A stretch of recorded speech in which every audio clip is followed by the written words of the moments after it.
हल्की सी बारिश हो या फिर ठंडा सा मौसम हो जाता है तो सबसे पहले एक ही चीज़ याद आती है, वो है चाय एंड पकोड़ा। पर मेरे जैसे हेल्थ कॉन्शियस लोग पकोड़ा खाने से बहुत ही ज़्यादा कतराते हैं, तो आज हम बना रहे हैं हेल्दी वाले प्याज एंड पनीर के पकोड़े। और आज के जो पकोड़े बन रहे हैं ये मैं एयर फ्रायर में बना रही हूँ। पनीर और प्याज के पकोड़े बनाने के लिए सबसे पहले एक बड़े से बोल में मैं मीडियम साइज़ के 2 कटे हुए प्याज ले रही हूँ और प्याज को मैंने थोड़ा थोड़ा सा बड़ा काटा है। और अब धनिया की जगह पे आप पालक का भी इस्तेमाल कर सकते हैं। 100 ग्राम जितना पनीर लिया हुआ है जिसको छोटे छोटे क्यूब्स में काट लिया है। और अब ऐड कर देती हूँ अदरक, लहसुन एंड हरी मिर्च। और अब मैं ऐड कर रही हूँ 1 टीस्पून जितना साबुत वाला धनिया और हाफ टी स्पून जितनी अजवाइन। इसे हाथों में क्रश करके फिर ऐड करेंगे ताकि इसकी अरोमा अच्छे से रिलीज़ हो जाए। और अब ऐड कर देते हैं कुछ बेसिक मसाले, हल्दी, मिर्ची पाउडर एंड धनिया पाउडर। ये मेरा पर्सनल फेवरेट है, चुटकी भर हींग, पर आपको स्मेल अच्छी नहीं लगती है तो अवॉइड भी कर सकते हैं। और अब लास्ट में ऐड कर देते हैं नमक। और अब ऐड कर देते हैं बेसन। मैंने यहाँ पे हाफ अ कप बेसन लिया हुआ है और बेसन के साथ साथ मैं इसमें 2 टेबलस्पून जितना सूजी एंड चावल का आटा भी ऐड करूँगी। इससे जो पकोड़े हैं वो बड़े करारे बनते हैं।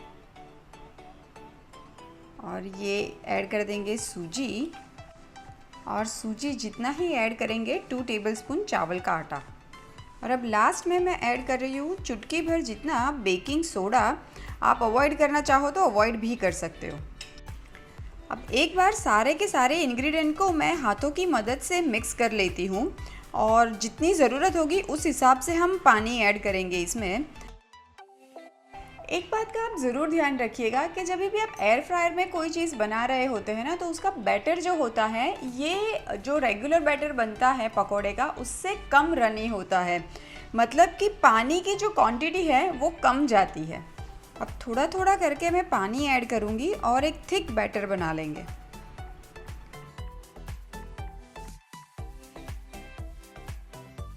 ये देखिए, मैंने बैटर अच्छा खासा गाढ़ा रखा है। अगर नॉर्मल पकोड़ा है तो हम इसको काफ़ी रनी रखते हैं। और अब मैं ये एयर फ्रायर की एक ट्रे ले लेती हूँ जिसको मैंने नीचे एक पार्चमेंट पेपर लगा दिया है। और ये पार्चमेंट पेपर को मैं एक बार ऑयल से ग्रीस कर लूँगी। हल्का हल्का सा ही ऑयल से हम ग्रीस कर लेंगे। अब इस तरह से छोटे छोटा पोर्शन लेके मैं एयर फ्रायर की ट्रे में ये पकोड़ा रख दूँगी।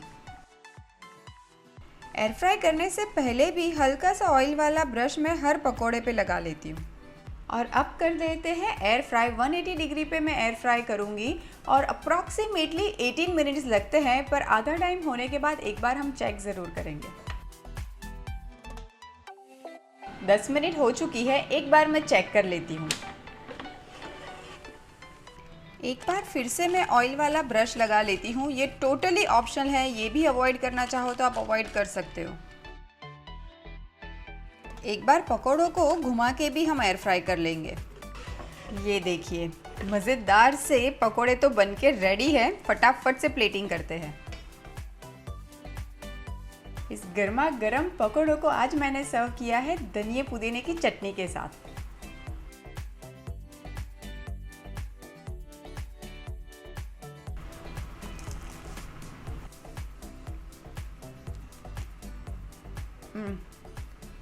ट्रस्ट मी, इतना मज़ेदार पकोड़ा बनता है ना, फ्राई करने की ज़रूरत ही नहीं है। बस एक चाय मिल जाए तो मज़ा आ जाए।